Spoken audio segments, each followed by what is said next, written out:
বিলের সাথে মিলছে না ওষুধের ব্যাচ নাম্বার, কারি টাকা খরচা করে ওষুধ কিনে সংশয় ক্রেতারা। ডাক্তার রোগ নিরাময়ের জন্য লিখে দিচ্ছেন একটি ওষুধ, আর সেই ওষুধ কিনতেই বিভিন্ন ওষুধের দোকানে ভিড় জমাচ্ছেন রোগীর আত্মীয়রা। কিন্তু সেই ওষুধ কেনার পরও দেখা যাচ্ছে একটি সমস্যা, কেনা ওষুধের ব্যাচ নাম্বার এবং বিলে দেওয়া ওষুধের ব্যাচ নাম্বার মিলছে না কেনা ওষুধের সাথে। জানিয়ে সম্প্রতি কলকাতার একটি অ্যাপেলো ওষুধের দোকানে অশান্তির সূত্রপাত। ফের এই অশান্তির পুনরাবৃত্তি দেখা গেল কলকাতা ছাড়িয়ে মফস্বলেও। হুগলির ব্যান্ডেল বালির মোড় চত্বরে রয়েছে অ্যাপেলো ফার্মেসির ওষুধের দোকান। প্রতিদিন রোগী এবং রোগীর আত্মীয়রা সেই দোকান থেকে ওষুধ কিনে বাড়ি ফেরেন।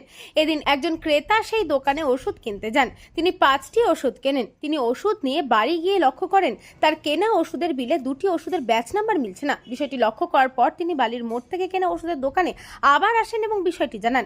বিষয়টি জানার পর ওষুধের দোকানে থাকা কর্মচারীরা ক্রেতাকে বলেন ওষুধ তিনি ঠিকই দিয়েছেন, ব্যাচ নম্বরটি ভুল আছে। এরপরেই ক্রেতা কর্মচারীকে জানান ব্যাচ নাম্বারে থাকা ওষুধটি তাকে দেওয়ার জন্য।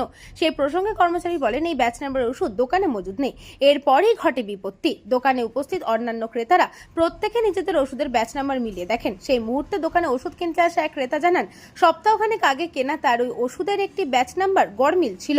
তিনি সেই সময় এই বিষয়টিকে গুরুত্ব দেননি। আবারও একই ঘটনা ঘটায় তিনি দোকানের কর্মচারীকে বিষয়টি প্রসঙ্গে প্রশ্ন করেন। এরপরে দোকানের সামনে ক্রেতা এবং কর্মচারীদের সামান্য বচসা ঘটে। বালির মোড়ের বুকে অ্যাপোলো ফার্মেসিতে দিনের পর দিনকে লোককে ভুল ওষুধ দেয়, প্রচুর কমপ্লেন আছে। আমার নিজের পার্সোনাল কেসেও হয়েছে, আমি তাও একবার দুবার ছেড়ে দিয়েছি। কাহা তো ব্যাচ নম্বর ভুল, এরা এক নামের ওষুধ কোনো কম্পোজিশন ওষুধ দেয়, সেটা তো একটা ধরনের হয়ে থাকে। কিন্তু তাছাড়া আজকে যে ওষুধটা দিয়েছে মারাত্মক ভুল, সেই ওষুধ হচ্ছে ব্যাচ নম্বরটাই ভুল। এদের স্টকে এই ব্যাচ নম্বরের ওষুধই নেই, আর এই নামে ওরা কোনোদিন কম্পিউটার দেখাচ্ছে এই ওষুধই ওরা বেচেনি, কিন্তু আমাকে পাকা রসিদ দিয়ে বিল দিয়েছে। অ্যাপেলো ডাক্তারই দেখিয়ে এসেছি, 2000 টাকা ভিজিট দিয়ে দেখিয়েছি। ওনাকে ওইখান থেকে নিইনি, কারণ আমার এখানে কাট করা আছে, আমি বেশি ছাড় পাই এখানটায়। তাই আমি এখন এখানটায় এসেছি। ওনাদের সকালবেলা বিল দিয়েছে, বললো সব ওষুধ নেই, আমি বিকেলবেলা দেবো। তো বিকেলবেলা ওনার ফোন করেছে, আমি ওষুধ দিতে এসেছি। এসে দেখছি ওষুধটা নিয়ে চলে গেছি। কোনো চ্যানেলে আমি দেখলাম যে এরকম জাল ওষুধ ওরা বিক্রি করছে কলকাতায়।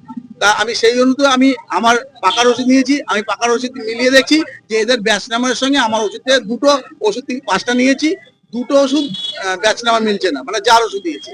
তা সেখানে আমি এসেছি, এসে বললাম, বলে আমাদের ভুল হয়ে গেছে, কিছু মনে করবে না, কালকে পাল্টে দেবো। কেন কালকে পাল্টে দেবো? আমি যদি আজকে যদি খেয়ে মারা যেতাম, ওনারা দায়বদ্ধ নিত, আমাদের ব্যাচ নাম্বার ভুল আছে, তার মানে আমরা ওষুধে আমরা দিইনি, এটা বলতো। কোন ব্যাচের মিসম্যাচ, ভুল ওষুধ কোনদিনই এটা বলতে পারবো না, কারণ ওটা ব্যাচের মিসম্যাচ। আপনি যদি এখানে ওইয়াতে 10টা দোকানে যান, 10টা দোকানে একই প্রবলেম পাবেন, কারণ এটা মেনটেন করতে গেলে অনেক স্টাফ দরকার, সেটা সম্ভব হয়ে ওঠে না আজকের দিনে। সেটা হ্যাঁ, কেন মিল মিলছে না? মিলটা 5টার মধ্যে 2টো ভুল হয়েছে, সেটা আমি অস্বীকার করিনি, স্বীকার করে নিয়েছি। বিল না, বারবার তো কাস্টমার বলবে, সেটা আপনাদের ভাবতে হবে যে সেটা আমি বলতে পারবো না স্যার, সেটা আমার পক্ষে সম্ভব নয়। দেখুন, অনেকে এটা বলবে, কারণ বলাটার মধ্যে অনেক কিছুই থাকে, তাদের মধ্যে কিছু কথা আছে। আমার ডিটেলস গিয়ে লাভ নেই। আমার যেটা ভুল হয়েছে, 2টো ব্যাচ দেখে দেওয়া উচিত ছিল, সেটা আমার পক্ষে দেওয়া উচিত হয়নি। Bureau report, news Banga time. St. Augustine's Day School, Barakpur. Success for every child. Admission open session 2026 to 2027. Contact number 9007934555. আপনার সাধ্যের মধ্যে সোনার গহনা কিনতে বা গড়াতে চাইছেন? তাহলে আর দেরি না করে অতি শীঘ্রই চলে আসুন ইছাপুর আনন্দমঠ স্টেশন রোডের উপরে অবস্থিত JM জুয়েলার্সে। আরও বিশদে জানতে অবশ্যই রাত 8টা 5 মিনিটে আমাদের Facebook page JM jewellers follow করুন।